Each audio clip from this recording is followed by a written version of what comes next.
our next topic is all about proof. So we need to focus on inductive and deductive reasoning.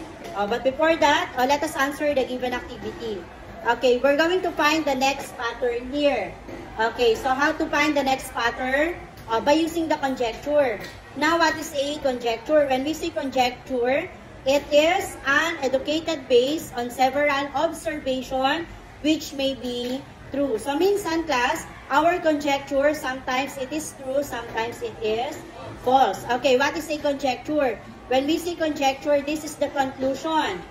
Okay, we can conclude based on our observation, based on our gathering data. So, makakapag-conclude tayo, so kapag nakapag-gather tayo ng mga information or kapag in-observe natin ang isang given. Do you understand?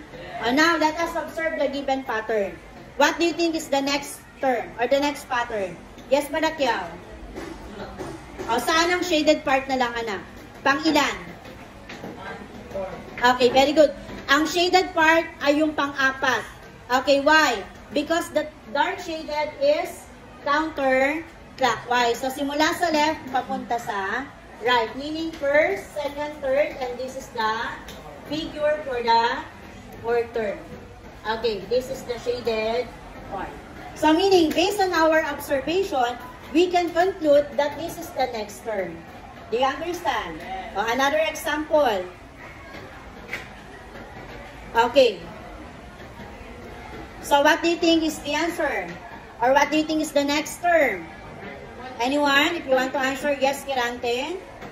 120. And what is the pattern? Okay. So, meaning the given number here is a multiples of 2. So, therefore, ang magiging sagot ay just add 20. Okay. How about the next one? My math teacher is strict. My previous teacher was also strict. What can you say about all math teachers? Anyone? Yes? Bautista? Okay, therefore, we can conclude that all math teachers are strict. Based on her experience yun, ha? Magkakaiba naman tayo ng experience. Kayo ba? Okay, another example. Observe the given.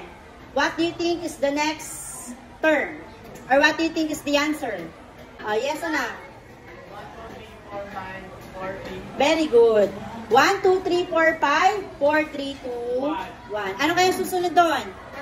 1, 2, 3, 4, 5, 6, 5, 4, 3, 2, 1. Kapag nagdagdag ulit tayo ng 1. Do you understand? Okay, so meaning, so the given example is an example of, okay, so based on our observation, we can conclude or we can reason out. Okay, so meaning reasoning. So now what is in reasoning? Okay, to reason out means to give a conclusion or proof to establish a fact or the truth of the given statement. So meaning hindi naman tayo makakapag-reason out kung hindi natin alam yung truth or yung proof natin. So just like in court, di ba? So, pwede ba natin sabihin agad na guilty ang suspect kung wala tayong mga data na hawak?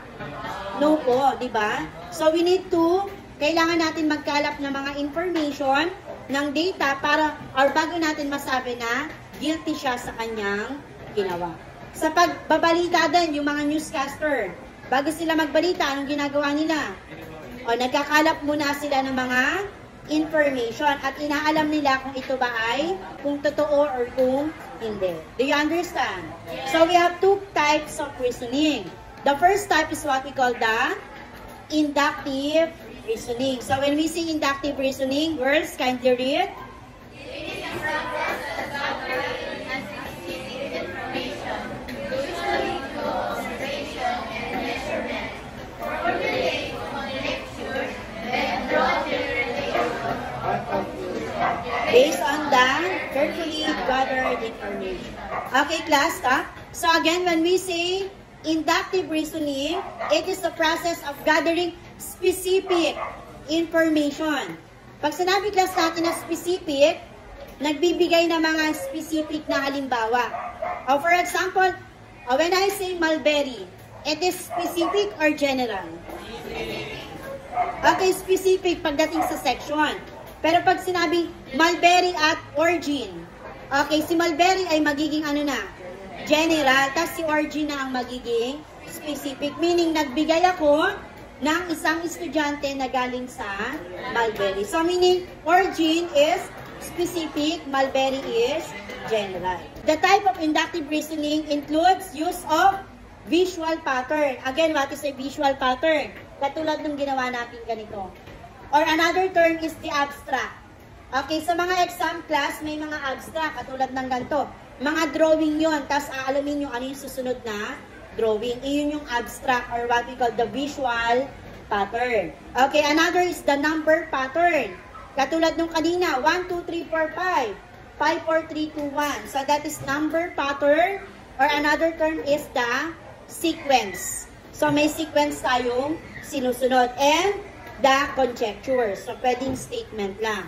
Okay, or in overall, so when we say inductive reasoning, it start with specific to general. Or basta may nakita kayo class na visual pattern, inductive yon. May nakita kayo na number pattern, inductive pa rin yun. Let us try an example. Okay, in the sequence, 10, 20, 30. What do you think is the next term? Okay, so the next term is 40. Therefore, we can conclude that the number or the given numbers multiples of 10. Very good. That is inductive reasoning. Another example. Determine the next two terms. Another hand. Yes, anak. 15 and 18. Thus, we can conclude that okay, the number is divisible, multiples.